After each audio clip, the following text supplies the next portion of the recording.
الو، انت بتقول ايه يا حسام؟ انا كسبت في جميع المواد، مفيش ماده نجحت فيها. يا عم انت بتهزر اكيد. يا عم قول كلام غير ده. ازاي؟ طب اقفل يا حسام، اقفل. سلام. حسبي الله ونعم الوكيل. حسبي الله ونعم الوكيل. منه لله اللي كان السبب. فعلا الصاحب ساحب، سحبني ليه لطريق الادمان وطريق المخدرات، وسمعت كلامه.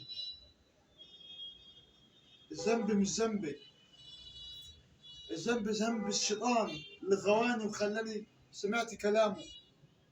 فعلا الرسول عليه الصلاة والسلام لما قال اختار الصديق قبل الطريق، الكلام ده فعلا حق.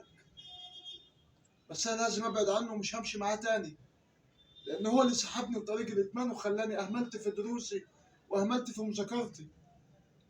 ورسالة لكم كلكم، اختاروا الطريق، اختاروا الصديق قبل الطريق، لان فعلا الصاحب ساحب. في صاحب يسحبك للطريق الكويس، وفي صاحب يسحبك لطريق الشر.